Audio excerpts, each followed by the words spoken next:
천만 서울 시민의 목소리를 대변하는 입법기관 서울시 의회와 함께하는 슬기로운 특별시민생활. 오늘은 서울시 의회 주택공간위원회 위원장 김태수 서울시 의원과 함께하겠습니다.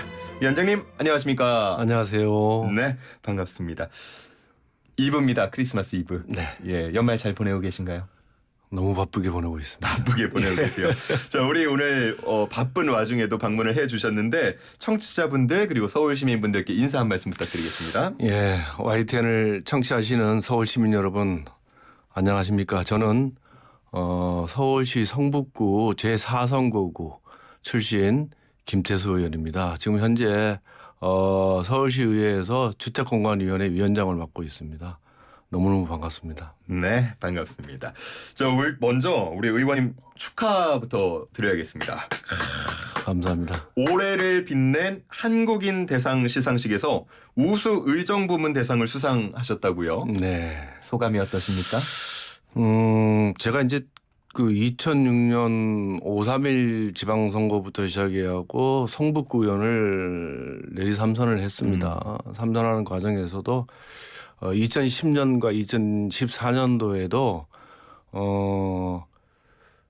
성북구 소재에 위치한 이제 국민대학교라는 데가 있는데 거기에 목진유 교수님으로부터 의정 대상을 또 수상한 바 있고요. 그리고 2023년, 2024년도에도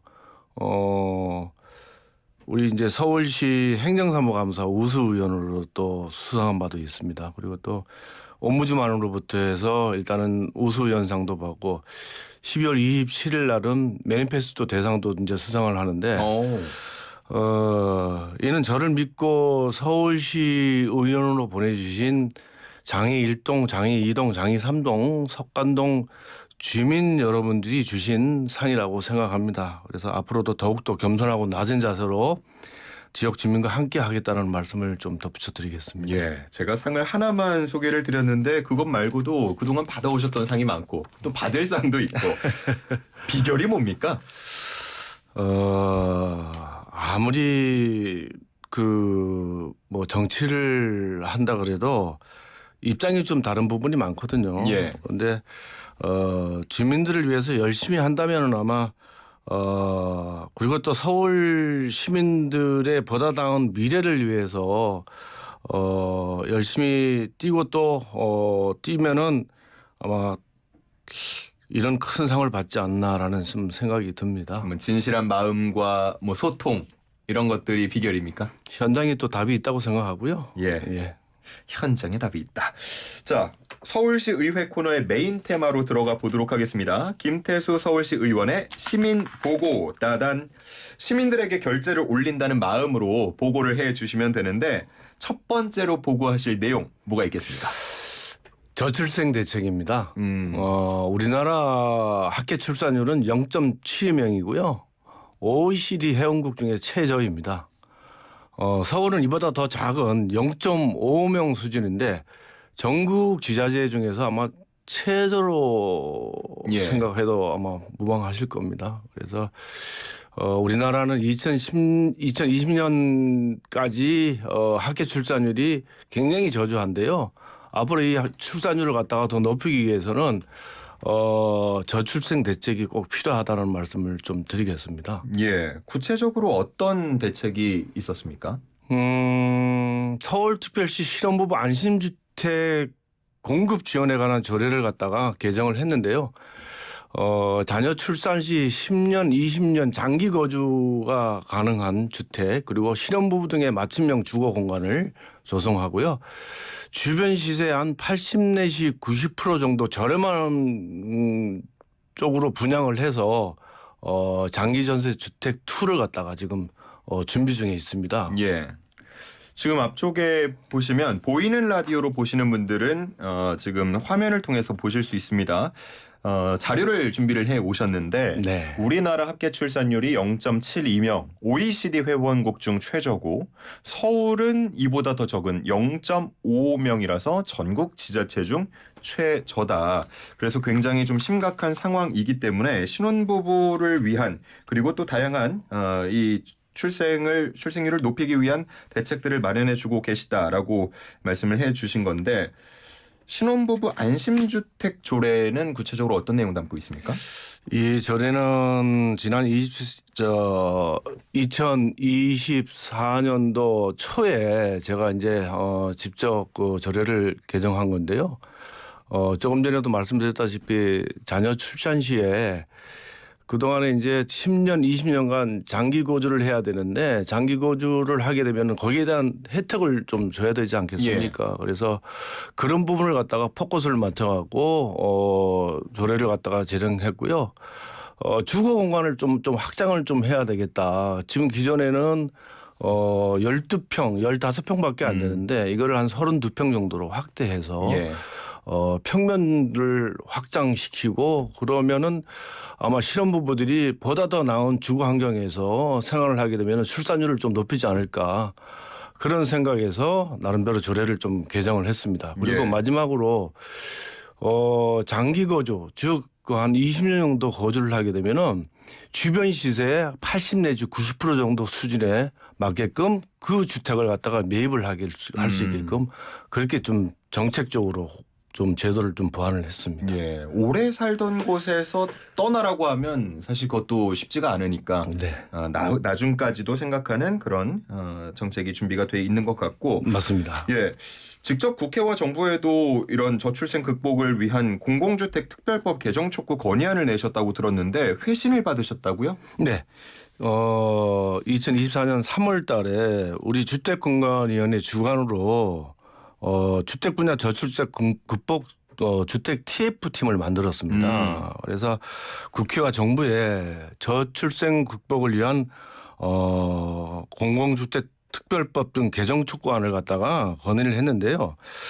이 내용을 좀 살펴보면 소득과 상관없이 누구나 입주 신청을 할 수 있게끔 제도를 좀 보완했고요. 예. 그다음에 신혼부부와 자녀 출생 가구들을 위한 공공임대주택을 갖다가 공급을 좀 확장하는 그리고 또 전월세 비용에 대한 주택 금융 지원도 확대를 했습니다. 그래서 이에 따라 2024년 8월 달에 국토교통부로부터 회신을 받았는데 예. 이 회신 내용을 보면 신규 출산 가구 최우선으로 공급을 하겠다. 그다음에 입주 기회를 또 확대를 하겠다. 예. 입주 시에 소득 및 자산 요건을 갖다가 완화하고 그다음에 연장 계약 시 소득 자산 기준을 따지지 않고 나름대로 이제 공급을 하겠다라는 취지로 일단 회신을 받았습니다. 예. 사실 이런 뭐 소득 기준 같은 것들이 형평성을 위해서 마련돼 있는 거긴 한데 많은 분들께서 우리는 그렇게 부자도 아니고 넉넉한 형편도 아닌데 지원 대상이 안 된다라는 말씀들을 뭐 여러 복지 정책에서 많이들 해 오셨거든요. 네. 그러다 보니까 그런 부분에 대해서 요건을 완화한다라는 답변까지 들었다라고 말씀을 해 주셨습니다. 네. 의원님 최근에 그 직접 저출생 그리고 또 주거 정책 관련한 방안들 주제로 특강도 하셨던데 네. 앞으로 구체적으로 어떤 방향들로 정책이 시행돼야 저출생 문제가 극복될 수 있겠습니까? 지금 이제 파격적인 정책 전환이 좀 필요하다. 파격적인. 예, 신혼부부 및 자녀 출생 가구를 갖다가 나름대로 늘리려면 주거가 안정이 필요하다. 예. 그래서 출산하면 혜택을 받는다라는 나름대로의 그 확실한 마인드를 갖다가 좀 들 필요가 있다고 보고요. 누구나 자녀를 출산하면은 주택을 공급할 수 있고 주택을 받을 수 있다라는 지원책을 갖다가 좀 마련했고요. 그다음에 금융 지원도 많이 좀 확대를 했습니다. 그리고 임산부, 아동, 부모 세대 이것도 아마 지원 체계를 좀 많이 강화를 시켰는데 이렇게 되면은 출산하는데 큰 혜택을 받지 않을까라는 생각이 듭니다. 예. 딱 제 또래가 이제 결혼도 많이 하고 또 아이 낳을 고민을 상당히 많이 하고 있는데 그러한 노력들 덕분인지 올해 들어서 정말 좀 체감되는 정책들이 있다라는 얘기들을 저는 듣거든요. 어떻게 의원님도 많이 들으셨습니까? 많이 들었습니다. 소득 자산 없이 모두나 좀 지원이 좀 돼야 될 부분이고요. 그리고 또 모든 저출생 장래에서 수혜자에게 소득 기준을 갖다가 좀 폐지하는 이런 부분을 좀 많이 강화했기 때문에 나름대로 아마 이 부분이 주거 안정에 큰 패러다임이 되지 않을까라는 좀 생각이 듭니다. 네. 자, 그러면 이제 두 번째 시민 보고로 넘어가 보도록 하겠습니다. 두 번째는 이문 차량 기지 개발 활성화 방안인데 좀 익숙하지 않은 낯선 분들을 위해서 이문 차량 기지가 어떤 곳입니까? 이문 차량 기지는 성북구 석관동과 그리고 동대문구 이문동 소재에 위치해 있습니다. 네. 어찌 보면 동북부 쪽에 있는데 그동안의 개발 계획이 굉장히 지금 미뤄져 와 있었고 그다음에 잘 아시다시피 청량에서부터 도봉산역까지 지상철도 지하화가 아마 현실화됐습니다. 이제 2024년 11월 28일 날 정부로부터 발표가 됐는데요. 이 지역을 나름대로 부도심으로 두고 개발 계획을 갖다가 해야 되는데 이 차량 길이가 총 다 62,600평 정도 됩니다. 굉장히 큽니다. 예. 그래서 대규모 철도 시설이 지금 그 현재 현존해 있고요. 그다음에 또 그 주변에 중량천 수변 생태공원이 이제 있고요. 예. 그다음에 또 고가도로와 도시를 또 미관을 해치는 부분들이 많습니다. 그래서 이 부분을 어떻게 하면은 이제 기본 구상을 해서 어떻게 하면 개발 계획을 할까라는 고민을 많이 했었는데 예. 제가 당선되고 난 이후에 2023년도에 이문 차량 기지를 갖다가 어떻게 하면은 입차적으로 복합 개발을 해서 이전을 할까. 라는 구상을 해서 용역을 한 2억을 줬어요. 그래서 이문 차량 기지를 대체 기지로 어디로 갈까? 그래서 용문사 쪽으로 가는 걸로 일단은 대처를 좀 했고요. 예. 그다음에 또 두 번째 2023년도에 또 용역을 또 한 번 줬는데 주변 지역을 좀 개발을 해야 됩니다. 그럼 저희 지역 같은 경우에는 지금 없는 게 딱 두 개가 있는데 뭡니까?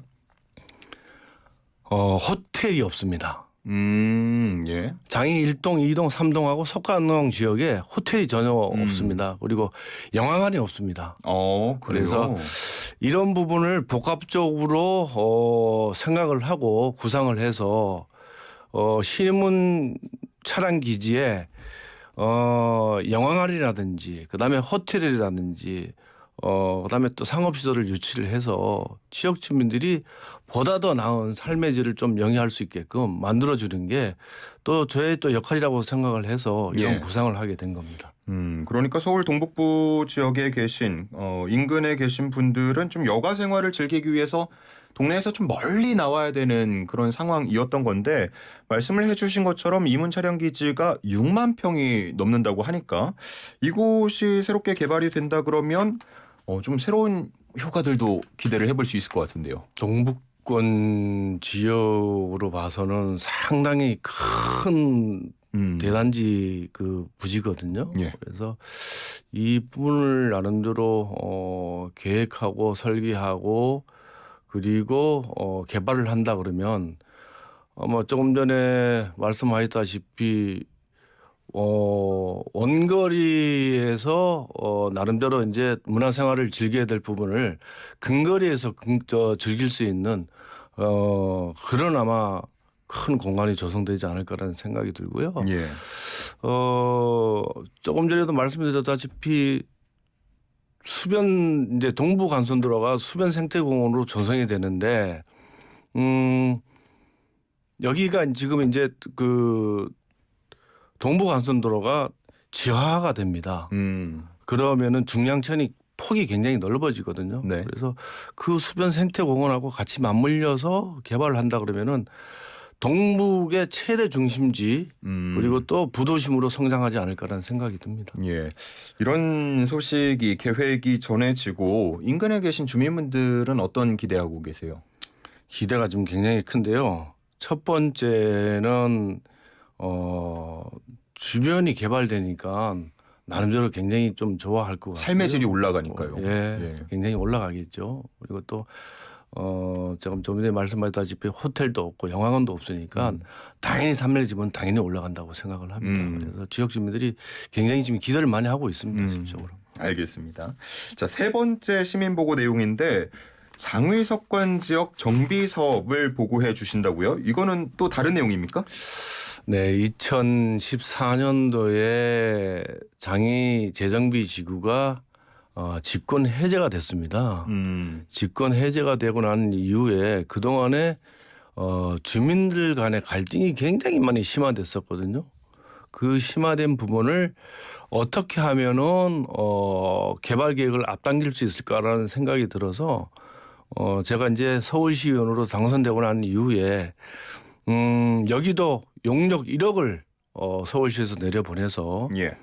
1구역부터 15구역까지 나름대로 기존에 갔던 부분은 그대로 가고 그전에 집권 해제된 부분을 갖다가 앞으로 어떻게 살 것인지에 대한 구상을 갖다가 좀 했습니다. 그래서 대표적인 케이스가 장이 13구역인데요.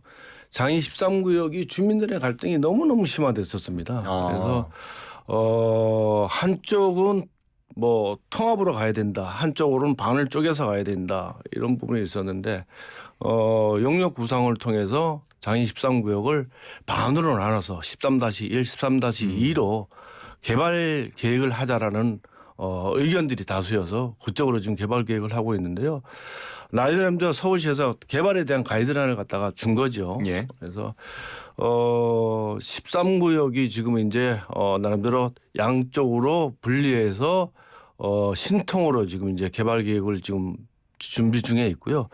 아마 이게 아마 대표적인 케이스가 돼서 서울시 전체로도 아마 이게 전수가 될 것 같아요. 그래서 그렇게 되면은 그 기존에 있는 난개발을 좀 막을 수가 있는 부분이고 그다음에 또 서울시 전체로 봤을 때는 소규모 사업들이 지진했던 소규모 사업들이 빨리 가지 않을까 이런 생각이 듭니다. 그래서 앞으로 이런 구상을 갖다가 정책적으로 많이 좀 발표를 하고 구상을 많이 해야 될 것 같습니다. 지금까지도 많이 찾으셨겠지만 앞으로도 현장을 더 많이 둘러보실 것 같습니다. 자, 오늘이 12월 24일 크리스마스 이브고요. 이제 올해가 일주일밖에 남지가 않았습니다.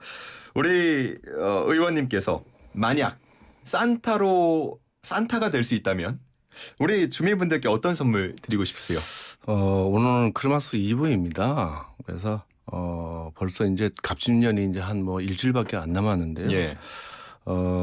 제가 이제 2022년 11대 서울특별시의회 의원으로 시작부터 주택공간위원회 위원장으로 활동하면서 지역의 정말 열악한 주거 환경을 갖다가 어떻게 하면 좀 개선을 하고 바꿀 수 있을까라는 고민을 많이 했거든요. 그래서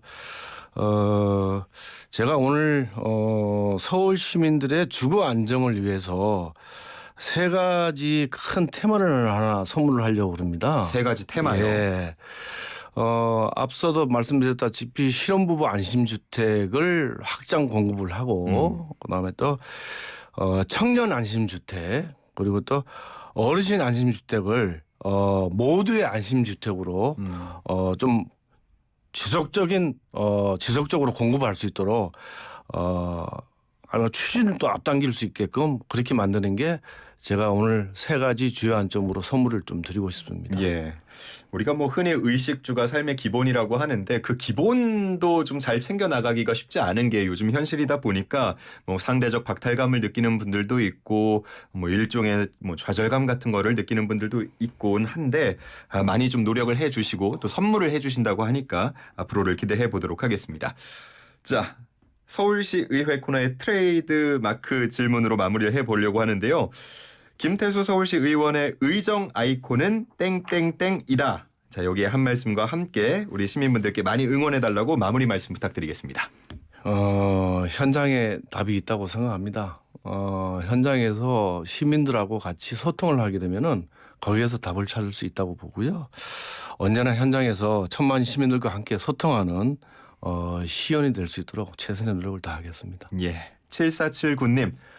지금 나오신 분 누구세요? 저 이문동 주민인데요. 의원님 같은 분들 계셔서 차량 기지 문제 금방 해결되리라고 믿습니다. 희망합니다. 라고 보내주셨습니다. 감사합니다. 예. 자, 크리스마스는 어떻게 보내시어요? 열심히 뭐 지금 바쁘게 보내고 있는데요. 예. 못 쉬십니까? 쉴 수 있는 시간이 없어요. 알겠습니다. 자, 오늘 좋은 말씀 감사드리고요. 오늘 여기서 인사드리겠습니다. 서울시의회 주택공간위원회 위원장 김태수 서울시 의원과 함께했습니다. 고맙습니다. 네, 감사합니다. 고맙습니다. 새해 복 많이 받으십시오.